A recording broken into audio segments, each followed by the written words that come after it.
bad day at all. It's pretty, very pretty. Something like low 40s. I'm over here at Twin Creek, gonna get a 10K in or something like that. And keep going, trying to step up with my training a bit. It'd really be nice to get into a good habit of running almost every day. So this is 3 days in a row. Gotta start somewhere. All right, see how this goes.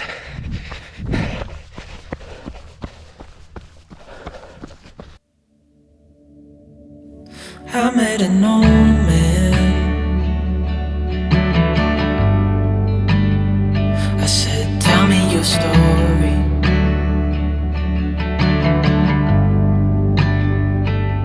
He took out an old pen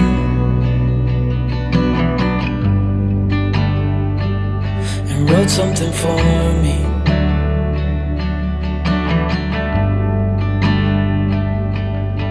Then he kept walking on down the road, and I watched him disappear like smoke. And I thought I'd just seen a ghost. Then I looked down at what he wrote. It said, son, when you grow up you'll be fine. Alright everybody, what's up? Welcome back to the channel. This is Dan, the Ultra Dad, and with my coffee this evening. Hope you enjoyed the run earlier. It was kind of a fun little sunset run. We had some decent weather here, so it really went well. Really enjoyed it.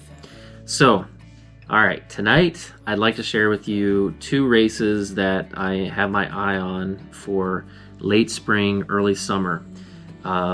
And this is something that I've been putting a lot of thought into.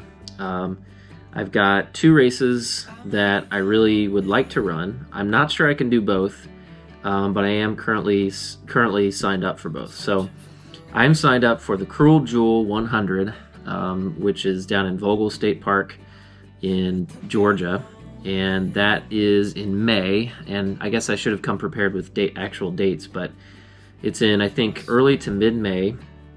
And then I'm also signed up for the Mohican 100 miler again, for the normally scheduled time, which is in June, so mid-June. I think it's June 18th, I believe. So I'm definitely doing the Mohican 100, but the question is, would I do the Cruel Jewel 100 if I was able to get in? I'm on the waiting list, so the Cruel Jewel, I'm on the waiting list. If I were to get in, I'm 67th, so it's probably pretty unlikely that they're going to work all the way down through number 67. Although, with the pandemic, you know, I know a lot of races last year that actually happened did do that. They worked through most of their waiting list, so their wait list. So I'm really hoping that works, but I'm also hoping that the pandemic is. Hopefully we will have worked through a lot of those issues by May, so which would mean, if that's the case, that would mean that they're not going to work through 67 names on a wait list. So I guess it's kind of, you know, darn if you do, darn if you don't. You know, I guess it depends on how you look at it. But I'd like to do Cruel Jewel. It'd be fun. I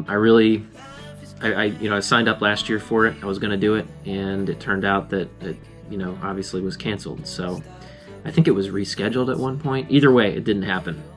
So that'd be really fun. That'd be a real challenge. I mean, it'd be much harder than the Mohican 100, and we'll just have to see whether it happens or not. And if I do the big question is, if I do the Cruel Jewel 100 in May, would I then turn around a month later and do the Mohican 100? I don't know.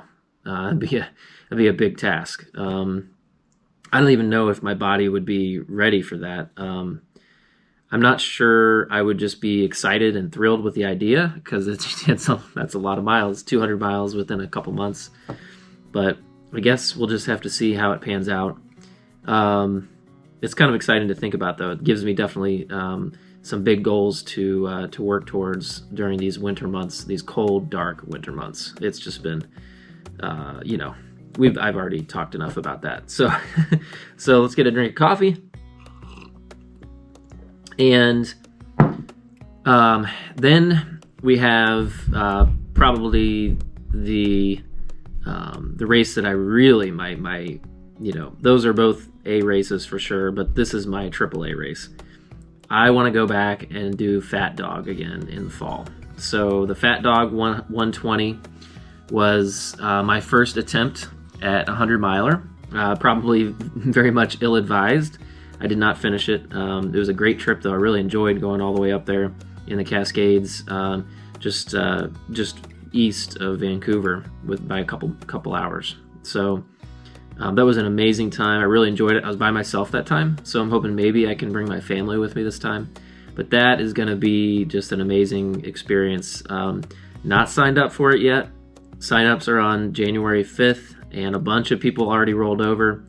I did speak with Heather McDonald, the race director, and or I emailed her, and she said there were some spots left. So maybe I shouldn't put this on YouTube, but I am hoping that I can grab one of those spots on January 5th when they open it up. So that would be really exciting. That's just that was the most beautiful race I've ever run.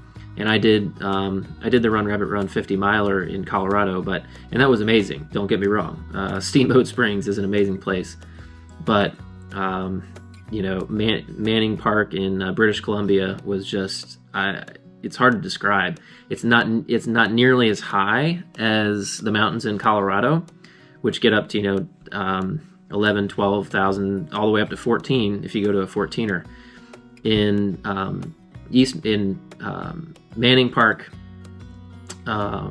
EC Manning Park, I think it's called. But anyway, Manning Park up there in British Columbia, the mountains are just different. They don't go as high. They go like maybe 8,000 or 9,000 feet, but they're so rugged. It's just so beautiful, and I really had fun.